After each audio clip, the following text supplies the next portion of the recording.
जैसा मैंने आपको दिखाया, आज मैंने गोंद के पेंट बनाए हैं। पेंट भी कहते हैं, पेंडा भी कहते हैं, गुजरात में इसको पेंडिया कहते हैं। मुख्तलिफ़ नामों से इसको के नाम हैं मुख्तलिफ़ इलाक़ों में। ये हमारी दादी नानियाँ बनाया करती थी। अब हम दादी नानी बन गए हैं, तो अब हमारा है कि हम अपने बच्चों को, अपने ग्रैंड चिल्ड्रन को ये खिलाएँ। ख़ास तौर पे सर्दियों के लिए one of the best remedies है फॉर कांस्टेंट कॉफ और सर्दी जिसको लगती हो ज़्यादा उनके लिए। और दूसरा ये कि जिस्म में दर्द रहता है सर्दियों में, तो उन लोगों के लिए ये बहुत काम की चीज़ है। रोज़ाना सुबह नाश्ते के साथ 2 टेबलस्पून खा लें। और बच्चे को बच्चा जो है उसको 1 टेबलस्पून दे दें। टॉडलर है तो उसको आधा टेबलस्पून दे दें। मीठा है, मज़े का होता है, तो शौक़ से खाएंगे। इसको एक दफ़ा बना लें तो ये इतना बनाएं कि ये 8-10 दिन चले और फ्रिज में रख लें, ठीक है। और मुझे याद है हमारे बचपन में नेमत खाना होता था, उसमें रखा जाता था। ऐसी जगह जहाँ ठंडी हवा आ रही होती थी या जिस जगह पे ठंड होती थी, जब फ्रिज नहीं थे। तो ये मैं आज ये बना रही हूँ। तो मैं आपको इंग्रेडिएंट्स जैसे जैसे इनको यूज़ करती जाऊँगी वैसे वैसे इंग्रेडिएंट्स बताती जाऊँगी। सिर्फ एक नज़र डाल लें आप कि ये क्या क्या इंग्रेडिएंट्स हैं। ये उसके तरबूज के बीज हैं, ये सनफ्लावर सीड्स हैं, ये 4 मगज़ है, ये दूध है, ये नारियल है, वो गुड़ है, ठीक है। ये इधर ये गुड़ है, यहाँ पे ये घी है, असली घी, नारियल, बेसन, आटा और ये मेन इंग्रेडिएंट जो है गोंद। तो मैं जैसे जैसे डालती जाऊंगी मैं आपको दिखाती जाऊंगी, ठीक है। सबसे पहले मैं ये एक बोल में ये 300 ग्राम गोंद डाल रही हूँ, ठीक है। और इसमें ये गरम दूध नहीं है, ये रूम टेम्परेचर पे है दूध। फ्रिज का दूध मत डालिएगा, बहुत टाइम लगेगा। तो ये रूम टेम्परेचर पे मैंने फ्रिज में से काफ़ी देर पहले निकाल लिया था और अब मैं इसमें डाल रही हूँ। इसको मैं इसमें सोक करके रख दूँगी, ठीक है। ये अच्छी तरह इसमें सोक हो जाएगा और फिर जितनी देर ये सोक रहेगा उतनी देर मैं और दूसरे काम करूँगी, उसमें काफ़ी टाइम लगेगा, ठीक है। तो मैं फिर आपको 1 बाय 1 जैसे जैसे स्टेप्स करती जाऊंगी आपको दिखाती जाऊंगी, ठीक है। सबसे पहले मुझे ये पैन गरम करना है बग़ैर घी या किसी के। इस पे मैं आटा भूनूंगी और आटा भूनते वक्त मैं इसमें बेसन, जब आटा काफ़ी हद तक भुन जाएगा तो उसमें फिर बेसन मिला के वो भी भूनूंगी। तो मैंने कहा मैं आपको ये जो फर्स्ट 2 स्टेप्स हैं ये दिखा दूं और फिर मैं आहिस्ता आहिस्ता आपको दिखाती रहूँगी, ठीक है ना। चलिए अब मैं पैन को जलाती हूँ और उसको गरम करती हूँ। ओके जी, ये पैन गरम हो गया है। अब आपको इस चीज़ का बहुत ख्याल रखना होगा कि बिल्कुल हल्की आंच पे इस आटे को आपको भूनना है, ठीक है। बिल्कुल हल्की आंच पे और इसको चलाते रहना है ताकि ये नीचे से लगे नहीं और ये ना हो कि ऊपर से कच्चा रह गया है और नीचे से ब्राउन हो गया है। तो मुसलसल आपको ये चलाते रहना है, ऊपर नीचे करते रहें और इसको अच्छा सा भून लें। आपको इसकी जैसे खुशबू आनी शुरू होगी तो आपको पता चल जाएगा कि ये आटा अब भून गया है, ठीक है। तो ये मैं आपको दिखाती जाऊंगी। ये आप लोगों को भी ज़रूर पसंद आएगा और बहुत अच्छा होता है, बहुत सेहत के लिए बहुत अच्छा है, हड्डियों के लिए बहुत ही अच्छा होता है।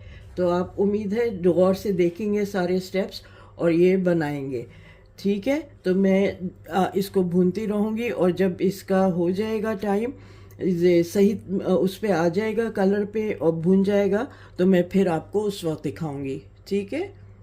मुझे ये भूनते हुए 10 मिनट हो गए हैं। काफ़ी अच्छा हल्का सा कलर चेंज हुआ है, खुशबू बहुत अच्छी आ रही है। अब मैं इस स्टेज पे ये जो बेसन है 300 ग्राम्स आटा था, 75 ग्राम्स बेसन है।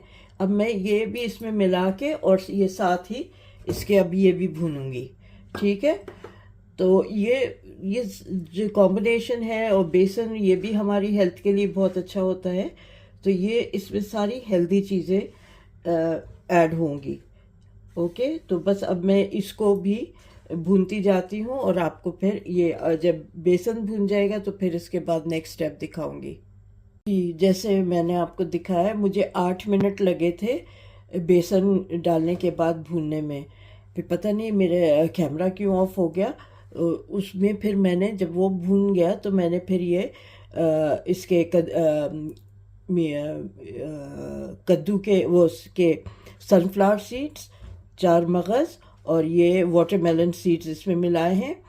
ठीक है, वो जो आपको मैंने दिखाए थे वो भी मिला दिए हैं, और मैंने खसखस 1 टेबल स्पून वो भी इसमें डाल दिया है। पता नहीं फ़ोन ये कैमरा को क्या हो गया था, एकदम से बंद हो गया, और मैं ये चीज़ें डाल चुकी हूँ, तो मैं इसलिए आपको करीब से दिखाती हूँ कि देखें, इसमें खसखस भी है, ये वाटरमेलन सीड्स भी हैं, सनफ्लावर सीड्स भी डाल दिए हैं। और जैसे मैं ये कह रही थी कि ये वाली जो सीड्स हैं ये हम आमतौर पे खाते नहीं हैं, सर्दियों में इनको खाना चाहिए, लेकिन हम बादाम, पिस्ते, मूंगफली, अखरोट वगैरह खाते हैं। ये उस तरह नहीं खाते हैं जिस तरह हमको जितना हमें ये खाने से फ़ायदा होगा। तो अच्छा होगा कि अगर आप ये इस तरह की चीज़ें जो बनाएं तो उसमें ये मिला लिया करें। तो बस ये थोड़ा थोड़ा ये इसमें मैंने जो डाले हैं ये सारे सीड्स, डिस्क्रिप्शन में मैं पूरे इंग्रेडिएंट्स जो लिखूंगी, उनकी क्वांटिटी वगैरह सब लिखूंगी, तो आप देख लीजिएगा। ठीक है, अब ये अच्छी तरह वो भी खसखस भी भून गई है, खुशबू आने लग जाती है, आपको फ़ौरन पता चल जाता है। अब मैं इसमें ये 300 ग्राम नहीं, सॉरी, 250 ग्राम नारियल, डेसिकेटेड कोकोनट, नारियल का बुरादा डाल रही हूँ। इसको भी हमें अच्छी तरह भूनना है कि इसका कलर अच्छा लाइट गोल्डन ब्राउन हो जाए। ठीक है, बस भूनने का काम है इसमें। एक दफ़ा ये भून जाए तो बस फिर कोई बात नहीं है, सब फिर आप इंजॉय करेंगे।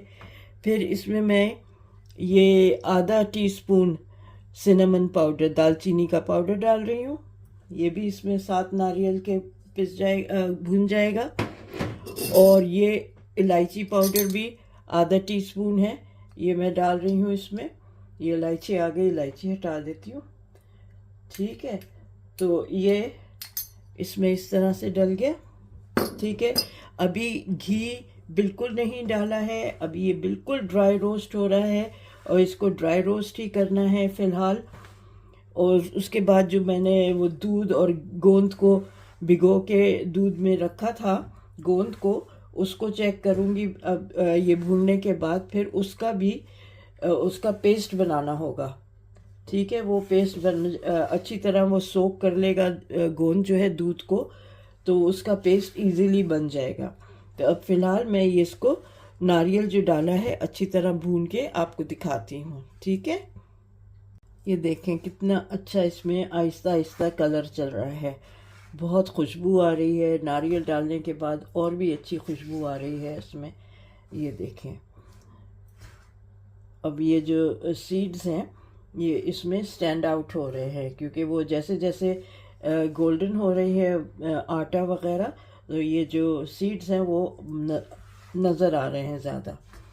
ठीक है ना, तो अभी मैं इनको 5-6 मिनट और भूनूंगी। नारियल की अच्छी तरह से मुझे इसमें आने लगे, खुशबू आने लगे नारियल की, तो उसके बाद मैं फिर आपको दिखाऊंगी।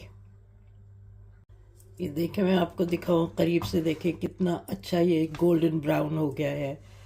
ठीक है, तो बस अब मैं इसको हटा दूंगी, और अब मैं आपको दूध और गोंद का पेस्ट बना के दिखाती हूँ। ठीक है, उसको पेस्ट बना लूँगी हैंड ब्लेंडर से जग में, और फिर मैं आपको वो दिखाती हूँ और उसकी टेक्सचर क्या होगा। ठीक है, ये अब मैं बंद कर रही हूँ और इसको हटा रही हूँ, यहाँ से ऐसे हटा देती हूँ, और फिर मैं आपको वो दिखाती हूँ। आप जानते हैं ना कि गोंद जो है ज़रा चिपचिपा होता है, तो ये देखें, ये इस तरह से इसमें हो गया है, ये दूध से मिलके अब मैं इसको पेस्ट बना लूँगी। इसमें कुछ नहीं डालूँगी, सिर्फ ये दूध और गोंद को का पेस्ट बना के फिर मैं आपको दिखाऊंगी कि ये पेस्ट किस शक्ल का होगा। ठीक है, ये इस तरह से मैं इसको ज़रा सा चला रही हूँ और सॉफ्ट हो गया है तो पेस्ट बनाने में आसानी हो जाएगी। तो अभी मैं आपको पेस्ट बना के दिखाती हूँ उसका। ये देखें, ये पेस्ट बन गया है इस तरह से। ठीक है, इसमें कुछ नहीं मिलाया है, एक गुड़ का कलर है और दूध है। ये हो गया है। यहाँ मैंने कढ़ाई रख दी है गरम होने के लिए। ठीक है, अब मैं इसमें ये ज़रा सी गरम हो जाए तो इसमें 3 टेबलस्पून घी के डालूँगी। ये 1.5 और ये 1.5। ठीक है, ये 3 टेबलस्पून घी के हैं। ये मैं इसमें डाल रही हूँ। जैसे ही घी मेल्ट होगा तो फिर मैं इसमें ये जो पेस्ट बनाया है ये डालूँगी। ठीक है, तो फिर ये मेल्ट हो जाए फिर मैं डालते वक्त आपको दिखाऊंगी। जी, ये घी गरम हो गया है। अब एहतियात से इसको मैं इसमें डाल रही हूँ। अभी फ़िलहाल इसको अच्छी तरह पकाना है। इसको इस घी में अगर बाद में ज़रूरत पड़ी घी और डल जाएगा, लेकिन अभी फ़िलहाल इतना ही मैंने घी डाला है, क्योंकि जब वो आप आटा वगैरह डालेंगे तो हो सकता है उस वक्त आपको और घी डालना पड़े। ठीक है, ये गरम हो गया था, लेकिन ज़ाहिर है अब ये डला है तो घी वापस गरम होगा। बहुत तेज़ गरम नहीं किया था मैंने घी को। और ये मैं अच्छी तरह इसको भून लूँगी। ये ज़रा सा घी मिक्स हो जाए इसके साथ, पेस्ट के साथ, तो फिर मैं इसमें गुड़ मिलाऊंगी। ठीक है, गुड़ तो मेरे पास ऐसे ही साबुत से पीसेस रखे हुए हैं, वो मिलाऊंगी। अगर आपको चाहे तो फिर आप उसके पाउडर फॉर्म में भी कर सकते हो, उसको पीस लें। तो मैं इसको ऐसे ही मिलाऊंगी। ठीक है, तो ये मैं आपको ये जैसे ये घी और ये अच्छी तरह मिल जाएगा, पक जाएगा, इसको बहुत अच्छी तरह पकाना है।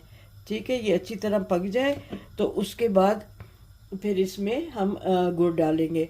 बेसिकली ये अगर सर्दियों से पहले बना के आप रख लें तो सर्दियां आने से पहले, पता ही है सबको, ज़्यादातर सबको खांसी ज़ुकाम होता है। अगर ये पहले से आप लोग खाना शुरू कर दें तो फिर ये है कि आपकी बचत हो जाती है और इतना वो नहीं होता है। और ख़ास तौर पे छोटे बच्चों को, जो स्कूल जाने वाले बच्चे हैं, उनको तो ज़रूर दे दें ताकि वो स्कूल में जाते ही उन लोगों को ये चीज़ें लगती हैं, खांसी ज़ुकाम हो जाता है। ये जो सारा लगा हुआ है ना बोल में, मैं वो निकाल रही हूँ। ठीक है, अब मैं ये सब डाल के आपको दिखाती हूँ जब ये थोड़ा सा पक जाएगा। हाँ देखिए, ये एजिस में से ये पकना शुरू हो गया है। अब मैं इसमें ये गुड़ डाल रही हूँ। ठीक है, इसको तोड़ के डाल दूँगी, थोड़ा साबुत भी चला जाए तो ये मेल्ट हो जाएगा इसमें पकते हुए। तो ये मैं अबाउट 250-300 ग्राम्स मैंने लिया था गुड़। ठीक है, तो ये मैं डाल रही हूँ इसमें। आप इसकी जगह मिश्री भी डाल सकते हैं, और जो डायबिटिक लोग हैं वो मिश्री के साथ भी खा सकते हैं, उनको इतनी प्रॉब्लम नहीं होगी। चीनी से बेहतर है कि आप गुड़ से मिलाएं इसमें, और मिश्री मिला लें तो बहुत ही अच्छा होगा। ठीक है, तो ये अब मैं इसको अच्छी तरह पका रही हूँ। जब ये गुड़ अच्छी तरह मिल जाएगा इसमें तो फिर मैं आपको दिखाऊंगी। गुड़ ज़रा सा मेल्ट हो जाए फिर मैं आपको दिखाती हूँ।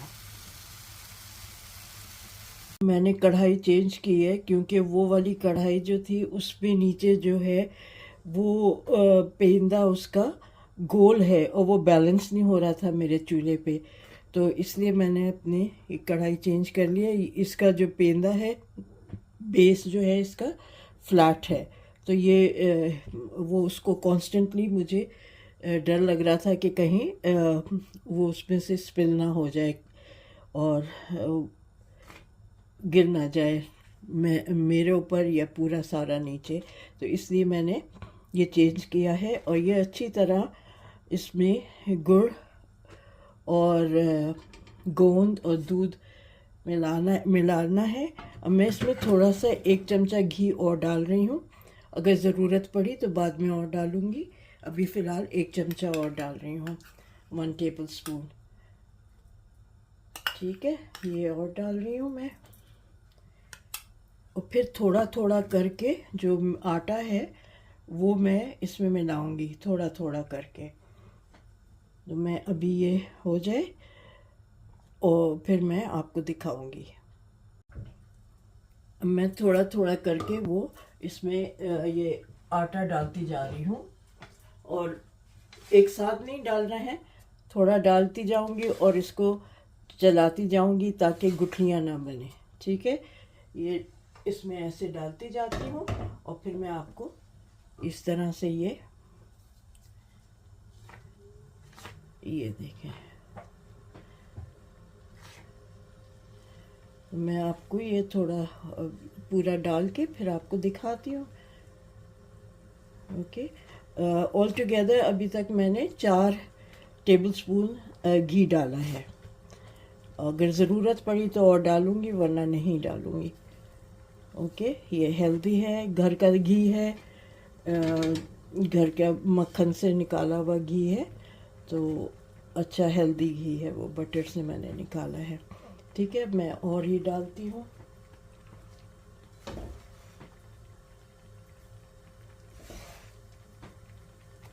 फिर मैं इसी तरह थोड़ा थोड़ा करके और डाल के आपको सब दिखाती हूँ। इसका टेक्सचर जो है हलवे की तरह होगा। अभी और डाल रही हूँ मैं इसमें, अभी आधा डाला है मैंने आटा, और ये हलवे की तरह होगा। और आप सुबह नाश्ते के साथ 2 टेबल स्पून खा लिया करें, आपके लिए बहुत अच्छा रहेगा। सारा दिन खांसी नहीं होगी, दिन भर आपका जिस्म जो है वो रहेगा, चुस्त रहेगा, एनर्जी भी रहेगी और थकन भी नहीं होगी। ठीक है, तो ये मैंने कहा आपको दिखाती जाऊँ थोड़ी थोड़ी देर गैप के बाद, ताकि आपको रहे कि ये क्या इसकी शक्ल है। मैंने 2 टेबल स्पून घी और डाला है इसमें, क्योंकि नीचे ये चिपक रहा था, तो मैंने इसलिए घी डाला है ताकि ये चिपके नहीं। और बस ये अब तैयार हो गया है, ये अब बिल्कुल तैयार है। इसको अब मैं आपको निकाल के दिखाऊंगी कि ये कैसे है। और जैसे मैंने कहा, ये रोज़ सुबह नाश्ते में आप खाएं। ये आप 8 से 10 दिन फ्रिज में आराम से एयर टाइट डिश में, बॉटल में, कंटेनर में रख के जो है रख सकते हैं। और ये मैं किसी और को भी मुझे ये देना है, तो इसलिए मैंने ये ज़्यादा बनाया है। मैं आपको इसका हाफ़ क्वांटिटी का बताऊंगी, क्योंकि मुझे ये डबल क्वांटिटी इसलिए बनाई है कि मुझे किसी को देना है ये। तो मैं आपको इसकी हाफ़ क्वांटिटी का पूरा इंग्रेडिएंट्स वगैरह क्वांटिटी बताऊंगी कि कितनी कितनी हर चीज़ देनी है। और ये तैयार हो गया है। अब बस इसको इसी तरह रोज़ सुबह को आप हल्का से गरम करके खाएं। ठंडा ना खाएं, फ्रिज में से निकाल के आप हल्का सा गरम करें, माइक्रोवेव में करें, चूल्हे पे करें, थोड़ा सा गरम करके और खा लें। चाहें तो आप थोड़ा सा गरम दूध डाल सकते हैं इसमें, गरम करते वक्त थोड़ा सा दूध डाल दीजिए। ठीक है, चलें मैं फिर इसको डिश आउट करके आपको दिखाती हूँ। ये जी देखिए, ये मैंने निकाल लिया है डिश में, और ये इस तरह से मैंने ऊपर से थोड़े से जो 4 मगज़, सनफ्लावर सीड और वाटरमेलन सीड इसमें ऊपर से डाल दिए हैं। बस आपका ही काम ये है कि आप ये बनाएं और मुझे बताएं कि कैसा बना आपका और किससे कैसा लगा आपको। और आपके लिए सर्दी आने से पहले पहले बना लें, आइंदा बना लें, वरना अभी भी बना सकते हैं, अभी इतनी ज़्यादा सर्दी नहीं है। तो आप ये ज़रूर बनाइएगा और मुझे बताइएगा कि कैसा लगा आपको ये। और मुझे फ़ीडबैक ज़रूर दीजिएगा, कमेंट कीजिएगा, शेयर, सब्सक्राइब और लाइक करें। बहुत हेल्दी है, इतनी अच्छी खुशबू आ रही है इस वक्त मेरी किचन में से, जो भुनी भुनी हर चीज़ की खुशबू है वो बहुत आ रही है। होपफुली आप ये लोग ये बनाएंगे। और जैसा मैंने कहा, मैंने आज डबल जो मेरे पास रेसिपी है जिससे मैं हमेशा बनाती हूँ, मैंने उसका डबल बनाया है क्योंकि मुझे आधा किसी को देना है, आधा मैं खुद यूज़ करूँगी। हड्डियों के लिए भी बहुत अच्छा होता है ये। हड्डियों के लिए, आप लेथार्जिक होते हैं, थके हुए थके थके रहते हैं, उन सब के लिए बहुत अच्छा है ये। तो आप ज़रूर खाएं, बनाएं और खाएं, और मुझे ज़रूर बताएं कि आपको कैसा लगा। टाइम लगा है भूनने में। वैसे it's not difficult to make, बहुत मुश्किल नहीं है इसका बनाना। सिर्फ ये है कि भूनने में हर चीज़ अलग अलग टाइम लगा है, लेकिन एंड जो वो है, इट्स वेरी गुड, बहुत अच्छा है। और दूसरा फ़ायदेमंद है, बहुत फ़ायदा होगा इसका ये खा के आपको। और आप ख़ुद देखेंगे, ख़ास तौर पे बच्चों को आप 1 टीस्पून दे दें रोज़ाना, उनके गर्म दूध में डाल के दे दें तो वो बहुत शौक़ से खा लेंगे। मीठा है और इसमें सारी हेल्दी चीज़ें डली हुई हैं, और चीनी नहीं है, गुड़ डला हुआ है। तो इसलिए आप बेडर होके, बेखौफ होके आप ये खाएं, ठीक है? बिल्कुल निडर होके खाएं इसको। और मुझे ज़रूर बताइएगा कि आपको कैसा लगा ये, और आप लोग कंटिन्यू करेंगे इसको बनाना और खाना। Just do let me know. Hopefully मैं I will come back with another recipe soon. Winter recipes हैं, there so many winter recipes, इतनी रेसिपीज़ हैं सर्दियों के लिए। आजकल वो लाहौर की गाजर यहाँ मिल रही है जो लाल वाली होती है, तो उसको देख के दिल चाहता है कि वो, मेरे नेबर्स जो हैं वो अफ़गानी हैं, पेशावर में बस रहे हुए, उन्होंने अभी मुझे लास्ट ईयर खीर खिलाई थी गाजर की। ओहो, क्या ज़बरदस्त थी वो भी मैंने उनसे रेसिपी लेके बनाई थी। तो काफ़ी यहाँ, क्योंकि इतनी मिक्स कम्युनिटीज़ रह रही होती हैं कि आप इधर उधर जब भी कहीं जाते आते हैं तो आप उनके यहाँ की कुज़ीन खाते हैं, आपको बहुत अच्छा लगता है। इवन कराची में यही था। मेरी जो पारसी फ्रेंड्स हैं उनसे मैंने बहुत सी चीज़ें सीखी थी। जो मेरी सेंट जोसेफ्स की टीचर्स, मेरी कोलीग्स हैं, उनसे बहुत चीज़ें सीखी थी। नन से मैंने बहुत कुछ सीखा था।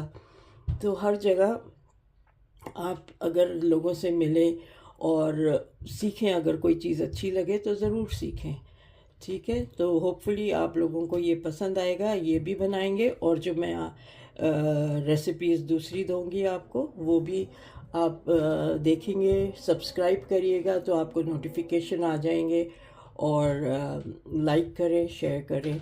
इंशाल्लाह जल्द आपसे फिर मुलाकात होती है। अल्लाह हाफिज़।